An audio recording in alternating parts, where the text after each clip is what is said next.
So as I'm reading into Lamentations, it was a pretty, oh, it was a pretty interesting section that I touched on.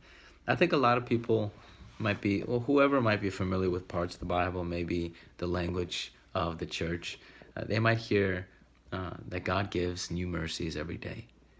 And a little while ago, I found exactly where that came from in the Bible, and it was inspiring because when you hear things and people say stuff and it's just common speech, but then you actually find out where it came from, it really is beautiful. Like it really, to me, it's a beautiful thing. So I'm in Lamentations chapter 3, and it says, "It is of the Lord's mercies that we are not consumed, because his compassions fail not. They are new every morning.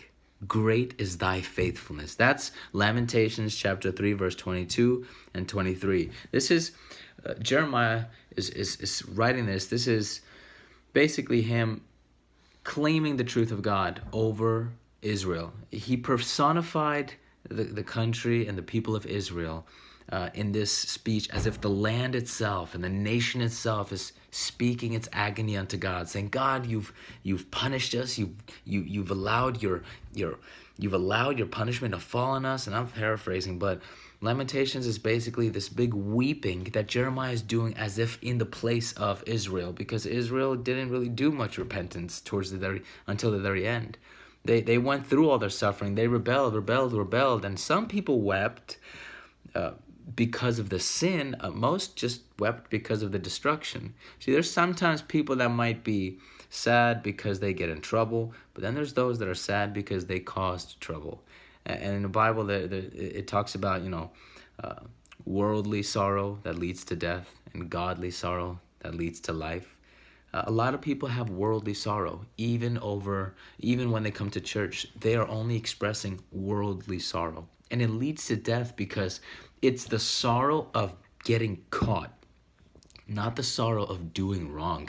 So people are shamed that they look bad, or people are shamed that somebody found out their mess or their sin, but they aren't yet ashamed that they've hurt and offended a loved one, or even especially God. So worldly sorrow is like a selfish sorrow.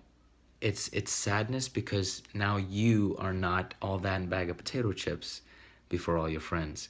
But godly sorrow, it's a holy kind of sorrow. That leads to faith. It leads to repentance. It leads to life, because that's where people actually have a conversation with God about offending God, not a conversation with God about their feelings being hurt. It's now about God. It's him centered. It's no longer us centered. So it's amazing because Israel didn't really have much godly sorrow, but some people, faithful, righteous people, on behalf of Israel, really did express that. Jeremiah was a prophet that expressed the sorrow that he had over the sin of his people, and he called himself my people. He even included himself in that, even though he was not living a sinful life.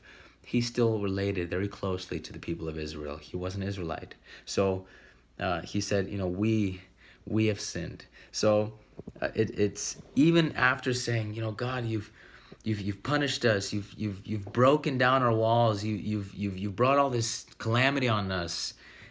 It's saying, remembering, or verse 19, saying, remembering mine affliction and my misery, the wormwood and the gall. It's like bad water, like really bad water.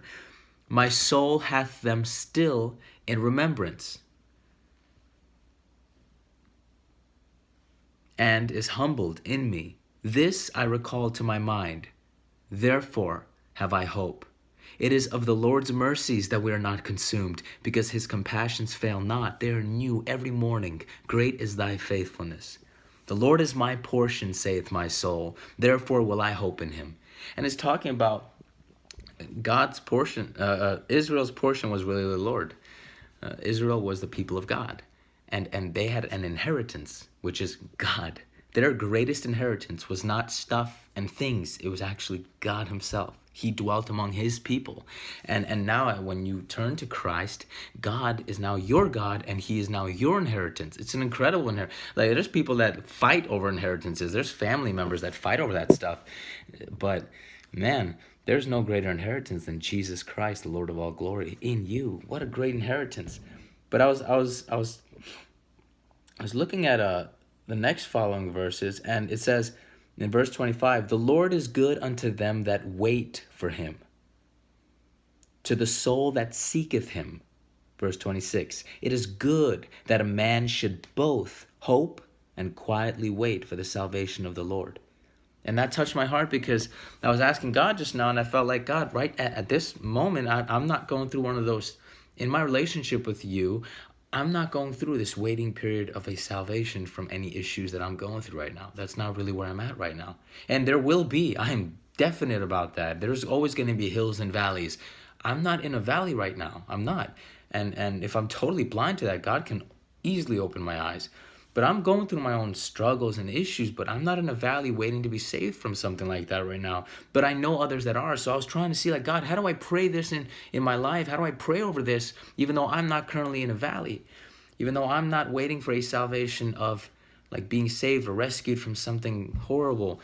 And it just automatically, like, back to back, I just started thinking about, I have some sisters at the church that are going through cancer. I have some sisters that are the cancer's in remission, or the cancer's coming back.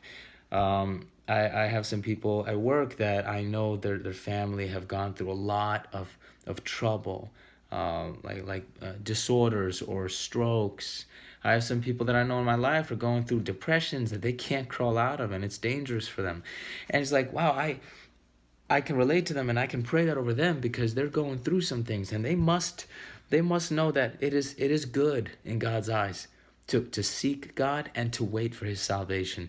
It's good to focus on God when you're going through those things because it's already going to ultimately come from Jesus. And when you see it coming from him, it's going to be a joy. It's going to be a praiseworthy thing. So I was able to pray over those specific few individuals that came into my mind. And I just wanted to say that when you don't know if you can pray something over yourself, ask God to open up in your mind, who can you pray that over? Because it would be a faithful prayer to pray those over people, to intercede for people, to pray on their behalf. I'm sure some people pray over themselves a lot, but it wouldn't hurt to pray for them too.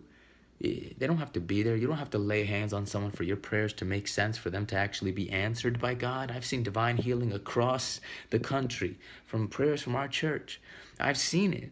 I know it's happened. So pray for the people that you know are struggling. And if there's any inspiration, I say the Bible's going to give you the best inspiration to intercede for those that you love, intercede those that you know are going through stuff, and God will hear it, and he'll change your heart in the process. You'll be more than just a word of encouragement. You'll actually be a word of prayer to somebody's life and struggle. So God has a word for everybody in every situation. It might not always relate directly to you, but it can be something you use in your own relationship to God and other people. So, consider that. God bless you.